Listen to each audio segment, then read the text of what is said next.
Bonjour chers amis et bienvenue à cet autre épisode dans ce temps de l'Avent. On est dans la première semaine de l'Avent.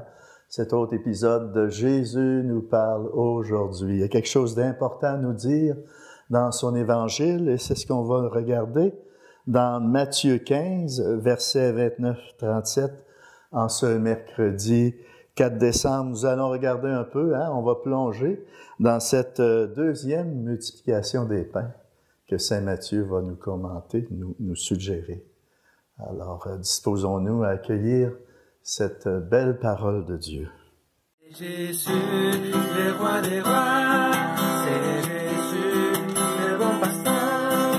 Alléluia, Alléluia, Alléluia, Alléluia, Amen. Le Seigneur soit avec vous. Évangile de Jésus-Christ selon saint Matthieu. Gloire à toi, Seigneur. En ce temps-là, Jésus arriva près de la mer de Galilée. Il gravit la montagne et là il s'assit. De grandes foules s'approchèrent de lui avec des boiteux, des aveugles, des estropiés, des muets et beaucoup d'autres encore. On les déposa à ses pieds et il les guérit. Alors la foule était dans l'admiration, en voyant des muets qui parlaient, des estropiés rétablis, des boiteux qui marchaient, des aveugles qui voyaient. Et ils rendirent gloire au Dieu d'Israël. Jésus appela ses disciples et leur dit, « Je suis saisi de compassion pour cette foule. Car depuis 3 jours déjà, ils restent auprès de moi et n'ont rien à manger. Je ne veux pas les renvoyer à jeun. Ils pourraient défaillir en chemin. » Les disciples lui disent, « Où trouverons-nous dans un désert assez de pain pour rassasier une telle foule? » Jésus leur demanda, « Combien de pain avez-vous? » Ils disent, « 7 et quelques petits poissons. » Alors il ordonna à la foule de s'asseoir par terre. Et il prit les 7 pains et les poissons. Rendant grâce, il les rompit, et il les donna aux disciples, et les disciples aux foules. Tous mangèrent et furent rassasiés. On ramassa les morceaux qui restaient, cela faisait 7 corbeilles pleines. Acclamons la parole de Dieu. Louange à toi, Seigneur Jésus.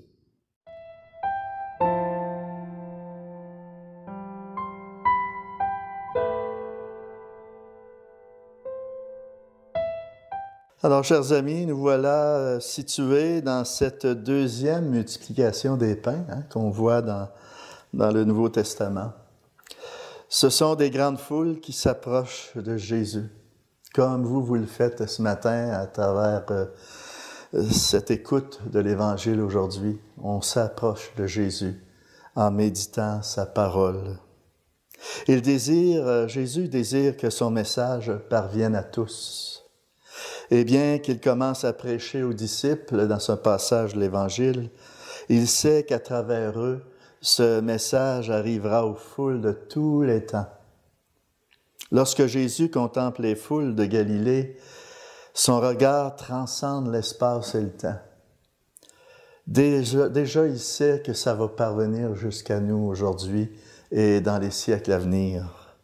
Il rejoint les foules qui, encore aujourd'hui, cherchent un sens à leur vie. Cet évangile nous montre ce qu'est l'Église.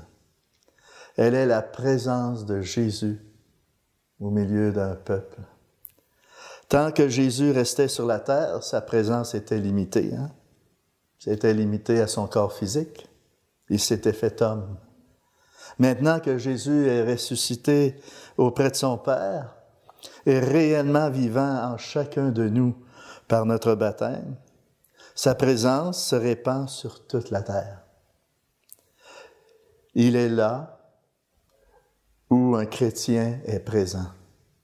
Ça, c'est important qu'on puisse graver ça dans notre cœur. Partout ce que moi je suis comme chrétien, Jésus est là. Il se fait présent à travers nous. Chacun de nous est appelé à être aujourd'hui la présence de Jésus, à recevoir notre pain quotidien de ses mains et à le transmettre à ceux et celles qu'il nous enverra sur notre route. Dans cet évangile, on voit Jésus qui guérit les malades et console les affligés et rassasie les affamés. Et les foules lui rendent gloire.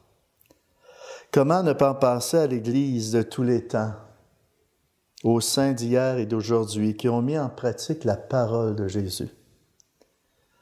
Tant d'hôpitaux, d'écoles, de lieux d'accueil et de nombreux missionnaires. L'Église est la présence de Jésus dans ce monde que nous vivons encore aujourd'hui. Dans notre vie quotidienne aussi, les paroles de Jésus sont appelées à devenir vie et action. À travers sa parole, le Christ continue à s'incarner en nous pour nous mettre en mouvement. Encore aujourd'hui, Jésus est saisi de compassion pour les foules, de compassion pour toutes les personnes qui nous entourent. Et c'est par sa parole partagée, nous permettrons aux gens de s'approcher de Jésus, afin que Jésus puisse les guérir de leurs aveuglements, qu'ils puissent marcher dans l'espérance et que leur langue se délie pour louer le Seigneur à pleine voix. Nous pouvons recevoir de cette attitude compatissante du Seigneur un appel à vivre dans une confiance renouvelée. C'est le but de l'Avent que nous vivons. À goûter l'Avent non pas comme une préparation laborieuse de notre part, mais comme une attente joyeuse, confiante et pauvre de quelque chose de gratuit qui vient du cœur généreux du mystère de Dieu. Et à chaque temps de l'Avent, on vit toujours quelque chose de nouveau. Alors oui, goûtons quelque chose du mystère de Dieu qui se dit là, dans ce temps de l'Avent, qui se dit aussi dans la venue du Fils dans notre humanité. Soyons dans une attente gratuite, simple et confiante. Acceptons aussi nos pauvretés. Acceptons d'être l'objet de la compassion du Seigneur, d'avoir cette humilité d'attendre tout de lui. Entrons dans cette nouvelle manière d'être en relation avec lui dans ce temps de l'Avent. Comment, Seigneur, je peux m'approcher de toi comme ces foules qui s'approchèrent de Jésus lorsqu'il s'adressait aux foules? Tout simplement s'approcher de lui, être en relation avec lui comme le berger. Et aussi comme un des rois et mages qui s'agenouillera en adoration en sa présence. Soyons ce berger, soyons ces rois mages qui s'agenouillent devant lui. Si vous voulez, terminons cette réflexion en prière.